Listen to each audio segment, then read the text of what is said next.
Good morning. Wrong page. Okay, today we are reviewing Unit 6. So we're starting with CO44. Okay. So CO44 is I can interpret and write inequalities. So we need to know that an inequality compares two unequal values. So important for us to put on our help sheet would be our table that has our four different inequality symbols. Less than, greater than, less than or equal to, greater than or equal to. We want to write the words that mean those because we will use these for the next few objectives. We need to know if our verbal phrase is telling us that something is less than, something is greater than, less than or equal to, or greater than or equal to.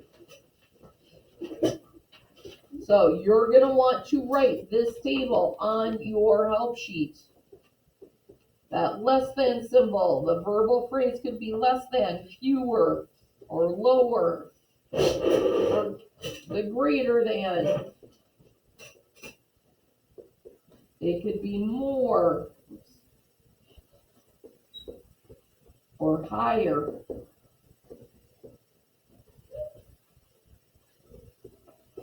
Less than or equal to. Could be the maximum. At most.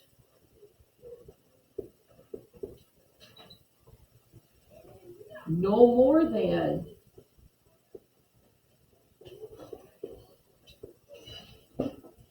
Then we have greater than or equal to.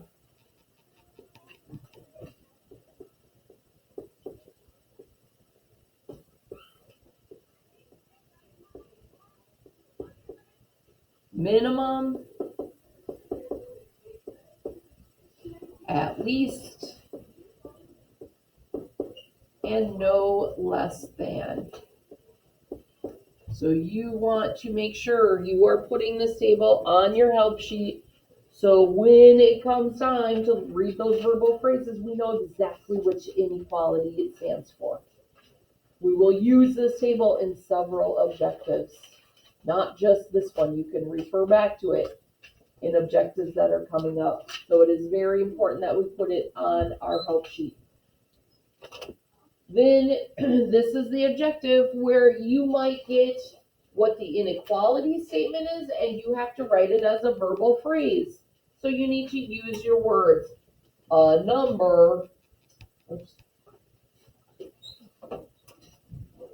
n greater than 5 we would write as a number, could be more than 5. You could say a number higher than 5. You could say a number greater than 5. Remember, you have options with those verbal phrases. You have those options. Pick one that works. Pick verbal phrase that's with that same symbol. And when you see the n or you see that variable, you call it a number.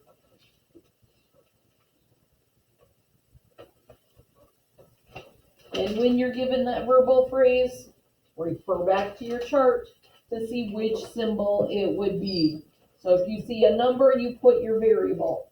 Less than is our less than symbol, and then our number. So you're going to have questions that ask you to do both. Write out a verbal phrase or change that verbal phrase into the inequality statement. You're going to have to do both. So you'll probably, I'm guessing, off the top of my head, it'll be 2 questions that are inequality statements that you have to write a verbal phrase for, and then 2 questions that are a verbal phrase and you need to write the inequality statement. So it'll be both of them. So our next objective, CO45, is using the number line to identify solutions to an inequality. This is where we have the open and closed circles. We had our certain steps we have to follow. So remember, step 1 was to write the number line.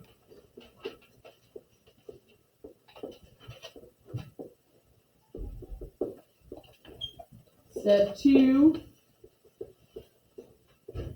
draw the circle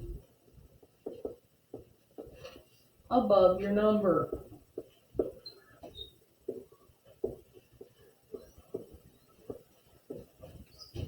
Open means not equal.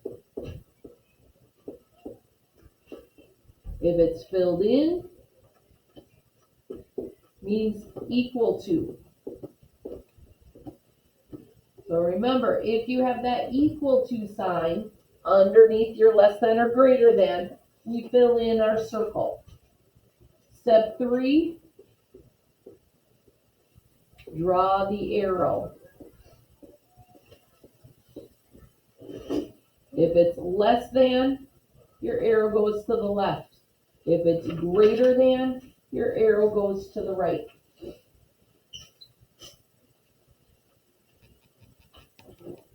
You're going to want to put this on your help sheet so you don't forget. Circle examples? No. This would be an example if I did this. And I did, this is an example. You can't put an example on there. These are not examples, these are explanations. Madeline. On the test, are all the variables on the left? For Math 6, you will find all the variables on the left. When you get into upper level classes, it will change. So you have to really pay attention. Is your variable smaller than or bigger than the number? So for Math 6, it stays a little bit easier because we don't need to overcomplicate it yet. We're just figuring out how to graph it. Any other questions on this one?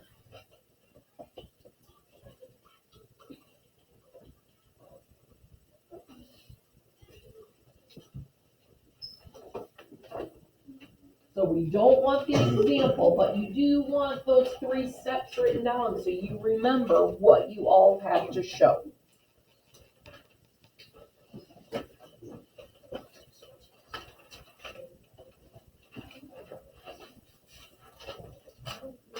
CO46, I can solve inequalities with addition or subtraction. It's our one-step operations, one-step equations. So you have to solve that one step. So on your help sheet for CO46, I would put one-step equations.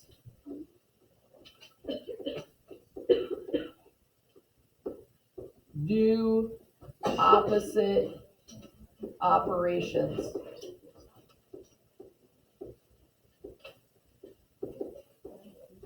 So remember, you have to figure out n is less than or greater than what number. We don't want the plus or minus in there. So you need to do the one step. So it's just n is less than or greater than. Then do the 3 steps from CO45. So this is just building on our last objective. Okay, we know how to graph it. That was CO45. This is adding in, oh, now we have to do a one-step equation and then graph it. So it's almost just like CO45, but we have to do something before we can graph. Do you guys remember how to do the one-step equations? Yes. Okay, so let's do a quick refresher. We're going to pretend like that greater than or equal to here. Just pretend it's an equal sign for right now. And we're going to say n minus 4 is 10. So if it's a minus 4, we want to do that opposite operation on both sides. So minus 4 plus 4 zeros out. And we get n. 10 plus 4 is 14. Well, now I have to go back and say, oh, it's not equal to, it's greater than or equal to. So it's just doing that one step equation we had from our last unit, but we have the inequality sign instead of the equal sign. So if we were minusing 4, we added the 4. So we get n on one side. Now I'm going to graph it just like I did in CO45. Now it's exactly like the objective before. But we have to have that part done first. That out? Okay.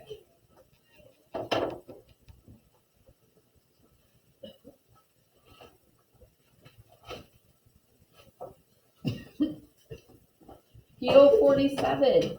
I can identify and plot ordered pairs on the coordinate plane. Big things to remember. X, Y. You can draw your ordered plane. You can write an X here and a Y there. So you remember X goes across, Y goes up and down. Our ordered pairs are always, always, always alphabetical. X, Y. X is always first, then you do the Y.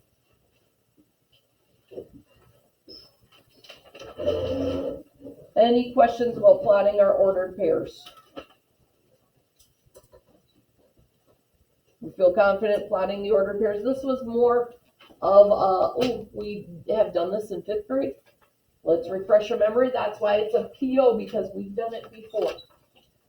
Can you wait until we're done with the review? So now we get to CO48, slope. This is new. Slope is new. So you're going to want to put, we've got that rise over the run. Rise goes up and down. If it's up, it's positive slope. If it's down, it's a negative slope. Our run always goes from left to right. So you always start at a point on the left and you go over to the right. So the first thing you'll have to do is you'll have to graph your 2 points, and then you'll have to figure out what the slope is. Can't put the example on your board, but I'm just going to refresh our memory.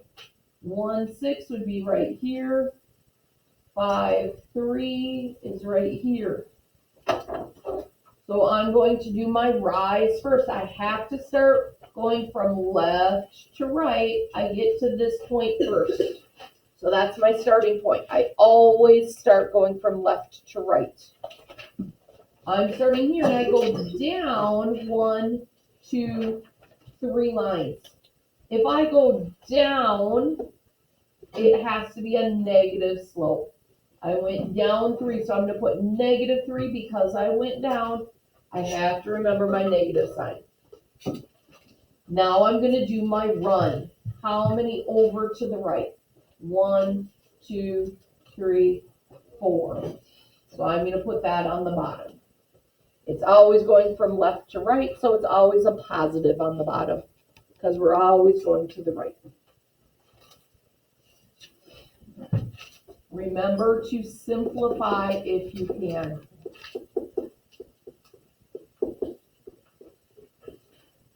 Your final slope has to be simplified. Simplify, simplify, simplify. So big things to remember. When you count going up, it's a positive. When you count going down, it's negative. Always go from left to right for the run. Any questions on finding the slope?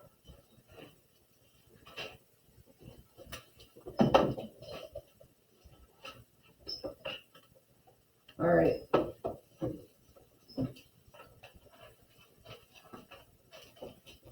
I can create a function table. Remember, the input is what you plug into the equation, what's being tested. So the input is what you put in, it's your X. Input, you're putting that number in, it's your X. The output is what you get from it, your Y, because we have Y equals. So it's what we're getting from the equation. your output. Our function tables always have the x on the left, the y on the right, just like our numbered, just like our ordered pairs. X on the left, y on the right.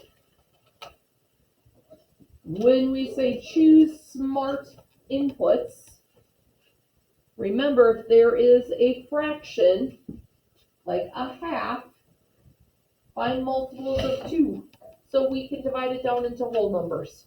It doesn't have to be whole numbers, but it can. On your help sheet, you can draw that. That is not an example. That is just an explanation of what a function table is. We don't have, you can't put down the equation and put in x's and y's. But you can, so you can't put that, but you can put this so you remember what a function table looks like. That might help you. Remember, okay, I'm going to choose an x. You could write that. You could say, choose the x, do the math, and you get the y. So you choose the x, that input, you choose it, you put it in the equation and do the math, and you get your output, you get the y. Any questions on creating a function table? Amanda? like the output, should it be like a decimal, like a You can have, like, if we put a whole number here, or like, let's say we did 3 for our x, a half of 3 is 1.5, 1.5. You can have that for your output. Okay. So you can. I like to choose easy numbers. I like to choose those numbers that'll give me a whole number because when I'm doing a test, I don't want to accidentally make a mistake with the decimals and fractions. So I try to choose whole numbers that work well. But if you end up with a half, that's fine too. Oh, I have another question. Yes. So, if I put the input like another fraction, would that work? Because like some of the So if you did a half times a half and got 1/4, yeah. Madison. So I was kind of confused on this one, but so you're not supposed to keep doing the same number? No, your x has to be different every time. Because if you do the same number, your y will be the same every time. It's just that, like, for the y equals 1/2 x. Uh-huh. I did first one 100 and the y equals 50. Yep. 25, 12.5, 12.5, 6.45. Yep.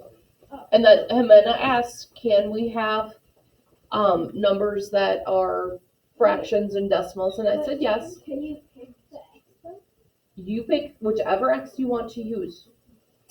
Oh. You get to choose the x's. Oh, As long as each x is a different number, and as long as your y is the actual number that you would get if you put that x in. You can put in any x's you want.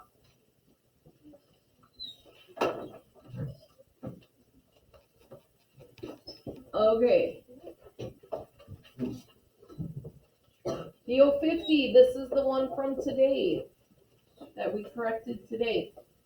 So we're using all the objectives that we just talked about. We're finding our ordered pairs. We're graphing them and drawing that line. We're finding the slope.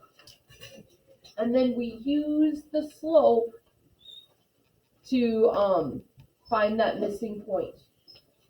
So you have your steps. So find your ordered pairs and graph them. Then I would put on here, after graphing, find the slope. Because it doesn't tell you that you need to do that. You need to know that after graphing, find the slope. Use slope to find new ordered pair. So the directions don't say it, but you have to know the important part is to graph it and find the slope. Use the slope to find the new point. Super important. Now remember, that's our last objective that we learned about, but we always have the Math 6 review. Ooh. So our Math 6 review for Unit 6 has PO 16, PO 28, PO 39, and PO 40. PO 16, it's on the front of our book. So you can look at the very front of the table of contents, and it tells you which objectives are going to be in the Math 6 review. Thank you to my friends who are not talking. If you look at the very front page in your binder, I'm not sure why people are putting binders away right now. This is still math class. Look at the front page, that table of contents in your binder, and it tells you Math 6 Review 5 for Unit 6. We're in Unit 6. You need to remember what PO 16 is about, PO 28, PO 35, and PO 40. PO 16 is in binder 1. So remember when I said don't get rid of binder 1 even though we're in binder 2. It's so you can use it to look back on it. So look back on PO 16. Then PO 28. Did we start with PO 28? Nope. PO 28 is also in binder 1. So PO 16 and 28 are in binder 1. In binder 2, we have PO 39 and PO 40. So 2 from binder 1, 2 from binder 2. You need to look back on those. We've already been tested on them.